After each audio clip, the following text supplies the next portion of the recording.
Hop l'actu, le webmac des bonnes nouvelles en direct du salon Vents et Marées, le salon nautique de Vannes.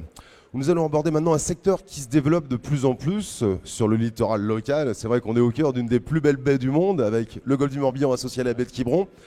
De plus en plus de pêcheurs et un salon qui se positionne de plus en plus justement sur le secteur de la pêche. Et le plaisir d'accueillir ce midi justement monsieur Jean Kiefer. Bonjour. Vous êtes le président de la Fédération nationale des pêcheurs plaisanciers et sportifs de France. Exactement. Bienvenue, une offre très large en effet sur ce salon. J'y reviendrai avec le grand hall du motonautisme et de la pêche qui est proposé là-bas avec des animations. Monsieur Kiefer, j'aimerais bien que vous vous représentiez déjà un petit peu. Oui, bon, comme vous voulez le dire, je m'appelle Jean Kiefer, je suis le président de la Fédération nationale des pêcheurs plaisanciers et sportifs de France. Donc, c'est une fédération qui aujourd'hui regroupe 30 000 personnes. 30 000 adhérents sur l'ensemble du littoral, oui. D'accord. Donc, aujourd'hui, c'est un peu plus de 300 associations sur l'ensemble du littoral. Voilà. Alors, ce que je voulais vous dire, c'est que c'est vrai que c'est une activité qui se développe de plus en plus. Beaucoup de gens sont intéressés par le littoral et la mer, hein, c'est bien connu. Et donc, il y a eu une petite enquête qui a été faite sur le sujet. Aujourd'hui, on dénombre globalement de gens qui pratiquent les pêches de loisirs en mer, c'est-à-dire toutes les pêches, et c'est là que je voulais en venir, c'est-à-dire aussi bien la pêche en plongée, la pêche à pied, la pêche du bord, toutes ces activités. On redemande à peu près 2 500 000 personnes qui pratiquent cette activité. On a beaucoup parlé, je crois que c'était en 2010, la signature d'une charte, d'un engagement pour une pêche éco-responsable. Alors, on a abordé il y a quelques minutes en parlant de conception, l'éco-conception, l'éco-construction. Ouais. Voilà. Qu'en est-il de cette charte signée il y a 10 ans, il y a 2 ans à peu près, 3 ans? Écoutez, cette charte a été signée il y a 2 ans. C'est le prolongement, il faut savoir d'où elle vient. C'est le prolongement de ce qu'on a appelé le ou les Grenelles de la mer. Il y a eu le Grenelle de la mer d'abord, après il y a eu d'abord le Grenelle de l'environnement, puis le Grenelle de la mer. Et dans ce cadre-là, il a été clairement question d'aborder, d'encadrer, de mieux maîtriser cette activité de pêche de loisirs. C'est ce qui a été fait. Donc, il y a eu quelques difficultés, il ne faut pas le cacher. Et Rien n'est simple. Voilà, rien n'est simple. Et donc, on a fini par déboucher sur une proposition de charte que les 5 fédérations représentatives de la pêche de loisirs, alors que je peux citer, donc elles sont toutes là, c'est-à-dire nous avons l'autre fédération de pêche qui est la Fédération française de pêche en mer, les 2 fédérations de plongée, donc la Fédération française d'études et de sport sous-marin, et puis la Fédération chasse sous-marine passion, et puis les navigateurs sont aussi associés à travers l'UNAN. Donc voilà les 5 fédérations qui ont signé cette fameuse charte, qui est une charte d'engagement pour une pêche de loisirs éco-responsable. Alors, on abordait ce matin d'ailleurs à l'occasion d'un autre atelier, il y a M. Bayard qui est le président du comité départemental. C'est le représentant régional. Voilà, on évoquait justement le souci de l'environnement grandissant, les bonnes pratiques à maintenir, à développer, à imaginer. Je crois qu'il a laissé effectivement sur la table le guide des bonnes pratiques. C'est un guide dont on est fier, dans lequel qu'on diffuse à tous les plaisanciers en leur expliquant que bon, on peut aller à la pêche, mais on a aussi on a des droits et des devoirs. Et en termes environnemental, on a sur la pêche à pied, et c'est un écosystème extrêmement sensible, fragile, et qu'il faut savoir préserver. Et ça dépend de nous tous. C'est à nous de nous comporter correctement au bord de la mer. Alors, des bonnes pratiques sur le côté environnemental, des bonnes pratiques sur l'aspect sécurité aussi, c'est important, on en parlera avec la SNSM. C'est très très important, l'aspect sécurité, j'aurai l'occasion de réintervenir sur ce sujet-là aussi. Je dois avouer que nous, ce qu'on essaie de passer aux gens, c'est que la sécurité, ça fait partie des bonnes pratiques, c'est un problème, en fait, c'est tous les comportements, aussi bien côté sécurité, environnemental, et je dirais même de comportement vis-à-vis des autres, le comportement dans la société qui est au centre de nos discussions. Vis-à-vis du poisson aussi, puisqu'il m'apprenait que de temps en temps, il y avait aussi un souci d'une pêche évidemment adaptée, de ne pas pêcher plus qu'on ait besoin. Bon, ça c'est vrai, historiquement, ça a toujours été notre premier combat. Il faut savoir que la campagne pour le respect des tailles, on l'a démarré en 2000. C'est récent. Oui, c'est assez récent, mais c'est quand même très important. On était les premiers à nous positionner comme ça vis-à-vis des usagers. Et on a, de la même façon, on a posé en 2000, je me rappelle, nous avons déposé à Bruxelles un manifeste sur le repos biologique.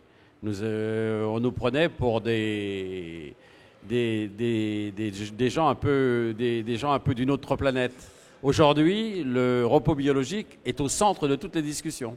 Parfait, parfait. Votre fédération nationale réunit des pêcheurs plaisanciers, des pêcheurs sportifs. Est-ce que vous pouvez nous présenter peut-être un petit peu mieux le profil de chacun de ces pratiquants? C'est très variable. Je ne sais pas trop bien ce que c'est qu'un pêcheur sportif. Il y a de la pêche, c'est un loisir.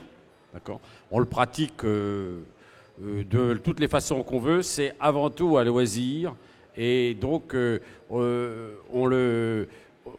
on peut faire de la compétition, puisqu'il y a des compétitions qui sont faites, mais l'essentiel, ça reste quand même que l'immense majorité des pratiquants le pratiquent comme un loisir et n'a pas l'intention de basculer dans la compétition qui pour nous n'est pas forcément l'objectif numéro un de la pêche de loisir. Ça doit être avant tout un loisir qu'on doit pratiquer de façon propre et responsable.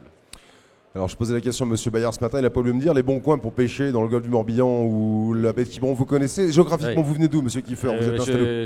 Moi, je suis costa-armoricain, je viens des Côtes d'Armor, mais je connais bien le golfe, j'y ai beaucoup pêché. Bon, enfin, vous sachiez que les coins dans le golfe du Morbihan sont absolument innombrables, en extérieur comme en intérieur. Un des gros avantages du golfe du Morbihan, c'est quand vous ne pouvez pas aller à l'extérieur parce que les conditions météorologiques sont compliquées, vous pouvez toujours vous rabattre sur l'intérieur du golfe où il y a beaucoup à faire. On dit, c'est pas parce que je suis à Vannes là, mais on dit que le golfe du Morbihan, c'est la Mecque de la pêche du bar. Bon, c'est vrai. Bon, ça a une renommée qui a dépassé les frontières régionales. Il y avait des gens de partout qui viennent pour pêcher dans le golfe du Morbihan. Donc, j'en profite pour dire que pour la région, ça a un impact économique considérable. Je ne l'ai pas dit tout à l'heure, mais il faut savoir que l'impact économique global de la pêche de loisirs, c'est-à-dire ce que les gens dépensent par an cumulé sur l'ensemble des 2 500 000 pratiquants, eh bien, c'est près de 2 milliards d'euros par an. D'accord, en effet. Voilà. Non négligeable, à prendre en compte. C'est important. Ça génère un nombre d'emplois considérable.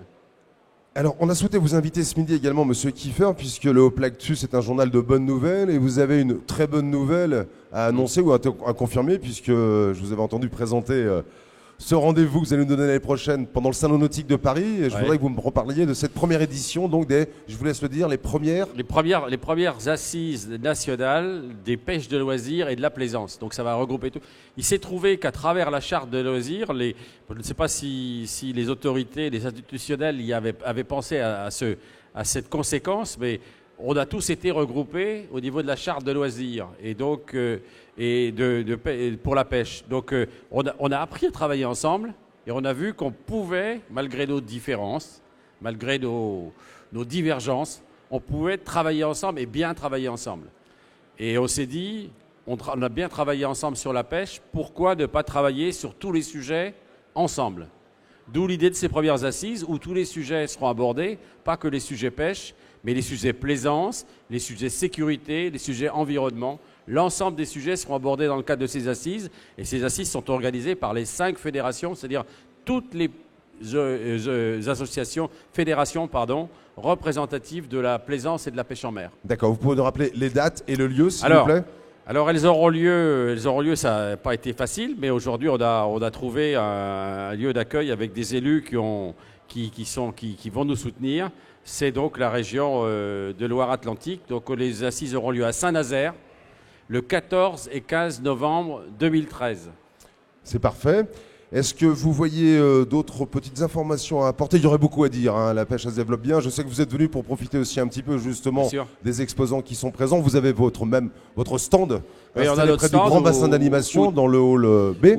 Où tous les documents de sensibilisation sont à la disposition des visiteurs.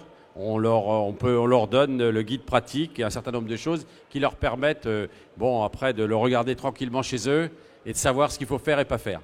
Voilà, donc on vous invite bien sûr à aller récupérer ce guide des bonnes pratiques de la pêche sportive, de la pêche en mer sur le stand de rappelez-moi, la Fédération nationale des pêcheurs plaisanciers et sportifs de France. D'accord, qui vous donne rendez-vous le 14 et 15 novembre prochain. Ça se passera à Saint-Nazaire pour la première édition des Assises nationales des pêches de loisirs pêches.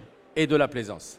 Merci Monsieur Kiefer, je vous souhaite une bonne journée, un bon salon vents et marées, et puis une bonne pêche. Merci de m'avoir accueilli. Je vous en prie, bonne journée. On se retrouve dans quelques minutes avec des nouveaux invités. Et on va vous parler un petit peu du programme des animations proposées pendant tout le week-end autour de ce salon vents et marées. A tout de suite.